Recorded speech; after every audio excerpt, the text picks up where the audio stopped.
अभी अगर जिनका पेपर खराब हुआ है तो कई सारे मौके हैं। बच्चे बताते सर मैंने नेमरा सुंडा पूरी रट डाली है कि क्वेश्चन, फिर भी मेरा पेपर अच्छा नहीं हुआ। हम लोग प्रोफेसर्स हैं, हम लोग के पास पेपर सेट होने के लिए आता है। हमारा भी छात्र जीवन 2 साल 3 साल पहले ही खत्म हुआ है। हम लोग भी उसी रेस के घोड़े थे जिस रेस में आज आप लोग हो। 18 की टीए की वैकेंसी ज्वाइन करने भी गए थे तो ऑफिस से ही वापस आ गए थे। अब क्वेश्चन आपके पढ़े हुए हैं, लेकिन क्या है, क्वेश्चन में घुमाया गया उसको। वो दौर खत्म हो गया है कि जब आप नेमरा सुंडा, एस.आर. कांतवा या Arun Katyayan one liner book पढ़ करके आप लोग चले जाते थे। उस समय पेपर क्वालिफाई हो जाता था। दोस्तों एजीटीए का पेपर हो चुका है। उम्मीद करता हूं आप सभी का पेपर काफी अच्छा हुआ होगा। वर्ष 2018 में जो वैकेंसी आई थी उसके मुकाबले जो 2025 पेपर हुआ है, इन दोनों पेपर के पैटर्न में काफी ज्यादा बदलाव आए हैं। आज के वीडियो में हम पेपर के एनालिसिस ही करेंगे कि पेपर कैसा था। इसके अलावा साथियों हम ये भी बताएंगे जिन छात्र का पेपर अच्छा नहीं हुआ है वो अब आगे क्या करें, वो आगे अपने करियर में क्या रणनीति अपनाएं कि वो आगे सक्सेस हो सकें।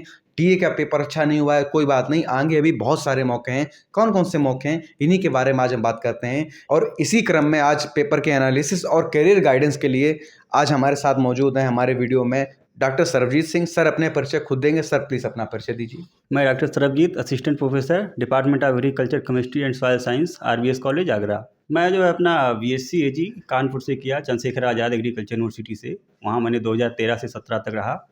उसके बाद मैंने एमएससी के लिए बीएचयू में एडमिशन लिया। उसके लिए एंट्रेंस दिया है, हमारे नंबर अच्छा है, एडमिशन मिला हमको। उसके बाद पीएचडी भी मेरी वहीं से हुई। और पीएचडी के समय में मेरा एनरोलमेंट हुआ था 2019 पीएचडी में। उसके पहले टीए की वैकेंसी आ चुकी थी। अच्छा सर, वाह। तो हमने टीए की वैकेंसी 2018 वाला जो पेपर था उसको हमने अटेम्प्ट किया था और मेरा उसमें सिलेक्शन भी हुआ। अरे वाह सर। उसमें मेरा सिलेक्शन भी हुआ। और कुछ ऐसी बातें थी कि जिसको लेके मैं ज्वाइन तो नहीं कर पाया। उसके बाद सर आपका समय आपका और भी सिलेक्शन हुए थे इस जॉब के बाद? उसके बाद फिर मेरा क्या था कि पीएचडी तो चल ही रहा था और साथ में तो तैयारी चल रही थी। तो उसके बाद फिर पीजीटी की वैकेंसी आई, इंटर कॉलेज लेक्चरर की। उसके बाद फिर एसटीए की वैकेंसी आई, फिर हाई एजुकेशन भी आया। तो मैं तो सभी में अपीयर होता गया और मेरे सिलेक्शन भी मतलब ऊपर वाले की, भगवान की कृपा से सब में होता गया। तो हमने तो टीए तो नहीं ज्वाइन किया, कुछ भी कारण था, जो भी था मेरा पीएचडी को लेके या जो भी था। उसके बाद में पीजीटी में फिर हमने ज्वाइन किया। 2022 में हमने पीजीटी ज्वाइन कर लिया। उसको भी हमने लेट ज्वाइन किया कुछ कारणवश। और उसके बाद फिर ये था कि पीजीटी ज्वाइन कर लिए, चल रहा था। लेकिन ये था कि इतना मैं खुश भी नहीं था कि हमको पीजीटी में ही रहना है। तो मैं तैयारी करता रहा। हाँ, क्योंकि जब आप हमने ज्वाइन तो कर लिया, लेकिन मैं आगे बढ़ना था तो उसके लिए मैं लगा रहा। तो हायर एजुकेशन का फिर एग्ज़ाम हुआ और फाइनली फिर हुआ कि हायर एजुकेशन में मेरा सिलेक्शन भी हो गया। तो फिर उधर मैं क्विट करके और इधर आके हायर एजुकेशन में ज्वाइन कर लिया। तो दोस्तों जैसा कि आपने सर का परिचय सुना, सर ने 2018 में टीए भी क्वालिफाई किया, उसके बाद पीजीटी में भी रहे। मुझे तो बताते हैं कि ये जब 2018 की टीए की वैकेंसी ज्वाइन करने भी गए थे तो ऑफिस से ही वापस आ गए थे। अब क्या कारण थे वो बात की बातें हैं, लेकिन अच्छी बात यह है कि जब एक अच्छा गुरु आपको गाइडेंस प्रोवाइड कराता है तो आपके साथ कई करियर अपॉर्चुनिटीज़ आपको हम लोग बता करके जाएंगे कि अभी अगर जिनका पेपर खराब हुआ है तो कई सारे मौके हैं। उससे पहले हम पेपर के एनालिसिस की बात करते हैं।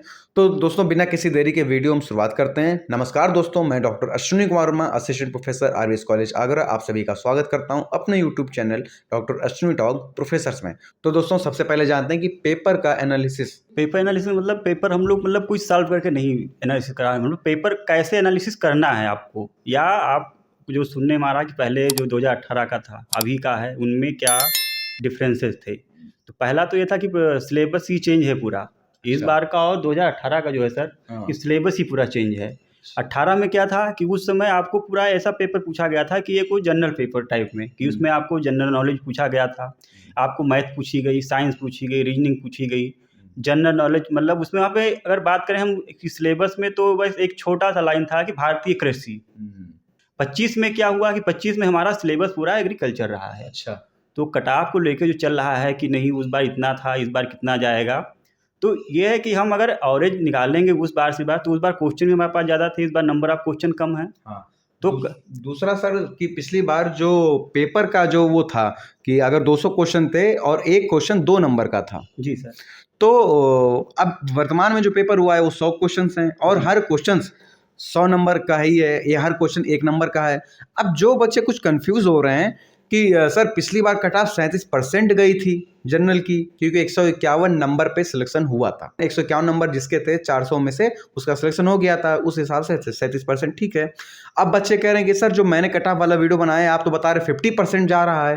बेटे जब 100 नंबर का ही पेपर है, 100 ही क्वेश्चन है, तो जाहिर सी बात है 50% ही बनेगा। तो कैलकुलेशन आप ऐसे देखिए ना, इसमें ये कैसे हो सकता है सर 37% 2018 में गया था तो आप 50% कैसे बता रहे हैं। दोनों में कैलकुलेशन का डिफरेंस ना, वहाँ कोई दूसरा फॉर्मूला लग रहा है, यहाँ दूसरा फॉर्मूला है। वहाँ एक क्वेश्चन 2 नंबर का था, यहाँ क्वेश्चन 1 नंबर का है, वहाँ 200 क्वेश्चन थे, यहाँ 100 क्वेश्चन है, इसलिए जितने क्वेश्चन उतना परसेंटेज। जी सर, उसके बारे में बता रहा हूँ कि उस बार क्या था कि पेपर जो था उस पे मैथ भी था, रीजनिंग भी था और हिंदी था। अब एग्रीकल्चर में आपको पता है कि बच्चा क्या करता है, जो 4 साल आ गया वो एग्रीकल्चर ही पढ़ता है, उसमें ना तो वो मैथ पढ़ी ना उसने रीजनिंग पढ़ा। हाँ, कुछ बच्चे जो बैंक की तैयारी करते हैं वो स्कोर अच्छा कर जाते हैं। तो उस बार मानते हैं कट ऑफ बहुत कम गई थी, 37%। हम उसको अगर कंपेयर कर रहे हैं कि आज 6 क्वेश्चन है, उस समय 200 क्वेश्चन थे। आज अगर हम 50 कट ऑफ मान के चलते हैं 50 क्वेश्चन की, उस समय 75 के आसपास गया था। तो वो है कि परसेंटेज में निकालते हैं तो कम या 37% बता रहे हैं जो।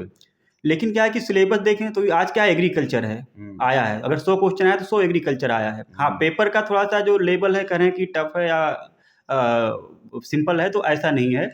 पेपर जो भी होता है वो 50% आप मान के चलिए सिंपल ही होता है, उसके ऊपर ही टफ होता है। आप उसको अगर अच्छे से एनालिसिस करेंगे, अच्छे से पढ़ के एक बार पेपर को दोबारा देखेंगे, क्योंकि एग्जाम दिए हैं आप, उस दिन आप प्रेशर में रहते हैं। आप इस समय पेपर को अच्छे से पढ़िए, देखिए आपको 50% क्वेश्चन ऐसे मिलेंगे जो आपको आ रहे हैं, आप अटेम्प्ट कर पाए, सही किए गलत किए उसकी बात नहीं है। आप 50% क्वेश्चन आपको अटेम्प्ट करने लायक हैं, जो आपको लगेगा कि हमको क्वेश्चन आ रहे हैं। तो उस वजह से इस बार कट ऑफ क्या है कि हम ज़्यादा कह सकते हैं, अगर कंपेयर करेंगे तो परसेंटेज वहाँ 37% था, आज क्या 50% की बात कर रहे हैं। लेकिन क्या कि सिलेबस एग्रीकल्चर है, तो उस हिसाब से उसको हम कहेंगे कट ऑफ कम ही है, क्योंकि 100 क्वेश्चन अगर 50 जा रहा है तो कम ही कट ऑफ है। तो बहुत ज़्यादा मान के मत चलिए कि 75 जाएगा इस बार, वो चीज़ अलग है। और कुछ बच्चे का डाउट से कट ऑफ बहुत कम जाएगी, तो इसके लिए बता दे बेटे कि जिन बच्चों के पेपर नहीं अच्छा हुआ है वो उम्मीद रखते हैं कि मेरा अच्छा नहीं हुआ है तो कट ऑफ कम जानी चाहिए, ऐसा नहीं है। अगर हम लोग बात कर रहे हैं, हम लोग प्रोफेसर्स हैं, हम लोग के पास पेपर सेट होने के लिए आता है, हम लोग पेपर बनाते हैं। दोस्तों आज वो दौर खत्म हो गया है कि जब आप नेमराज सुंडा, एस.आर. कांतवा या Arun Katyayan one liner book पढ़ करके आप लोग चले जाते थे, उस समय पेपर क्वालिफाई हो जाता था। स्टूडेंट्स की संख्या ज़्यादा हो चुकी है, कंपटीशन बहुत ज़्यादा हार्ड हो चुका है, इस वजह से अब हम लोग भी जब पेपर बनाते हैं तो हम लोग वन लाइनर बुक उठा करके पेपर नहीं बनाते हैं, क्योंकि हम लोग इनको इतना ऑथेंटिक नहीं मानते हैं। हम लोग क्या करते हैं, जो ऑथेंटिक बुक है उनको थ्योरी बुक से ही क्वेश्चन फ्रेम करते हैं। क्यों सर? देखिए उसके लिए क्या, पेपर जब भी बनता है, हम लोग भी सेट करते हैं पेपर, तो पहले वो पेपर का पैटर्न डिसाइड करते हैं, जो पेपर बनाने का लेवल है। तो होता क्या, जितने क्वेश्चन हमको बनाने, मानिए 100 क्वेश्चन का पेपर है, तो उसको पहले तो 2 पार्ट डिवाइड करते हैं हम 50-50% करके। तो 50% पहले हम क्या करेंगे, सिंपल क्वेश्चन उठाते हैं। और क्वेश्चन उठाते कहाँ से, पेपर बनाते हैं तो कोई हम ऐसी बुक नहीं उठाते हैं जो ऑथेंटिक ना हो, वैलिड ना हो। मार्केट में बहुत सारी किताबें उसके लिए क्या है, जैसे आईसीआर पब्लिकेशन या कोई अच्छी पब्लिकेशन जो टेक्स्ट बुक आती हैं, उससे पेपर बनता है। तो उसमें क्या 50% डिवाइड कर लियो, पहले 50 को आपको ऐसा बनाते हैं कि सिंपल है, हर बच्चा अटेम्प्ट कर पाए। फिर 50% में हम 3 लेवल डिवाइड कर देते हैं, उसमें भी सिंपल, मीडियम और हाई लेवल। तो उस हिसाब से, इसीलिए कभी भी कटाव आप निकालिए तो आप अपने हिसाब से मांगे, अगर आप 50% पे आ रहे हैं तो आप सेफ जोन में हैं, उसमें आपको घबराने की दिक्कत जरूरत नहीं है। अच्छा दोस्तों, फिर ये भी होता है कि क्वेश्चन हम लोग खुद फ्रेम करते हैं, कि ऐसा नहीं कि अगर किताब में एक लाइन ऐसी लिखी हम एज इट इज़ वैसे पूछ लें। हम लोग भी भाई एग्जामिनर हैं, तो क्वेश्चन फ्रेम करते हैं, उस हिसाब से क्वेश्चन को पुट करते हैं कि हम लोग। लेकिन ये चीज़ होता है कि क्वेश्चन को फोकस करते हैं कि क्वेश्चन में क्या चीज़ पूछी जानी चाहिए, उस हिसाब से हम लोग ऑप्शन देते हैं। हाँ, ये बात इस बार गलत है कि थोड़ा 4 की जगह 5 ऑप्शन दे दिए गए पेपर में। ये मुझे भी मतलब सही नहीं लगा कि आप 5 ऑप्शन दे रहे हैं, आप मतलब पूरा पैटर्न ही चेंज कर रहे हैं, ये चीज़ गलत थी। लेकिन क्यों सर, आपका क्या कहना है? नहीं सर, इसके लिए कि हो सकता है उन्होंने पहले गाइडलाइन में मेंशन ना किया हुआ, इसलिए गलत मान सकते हैं।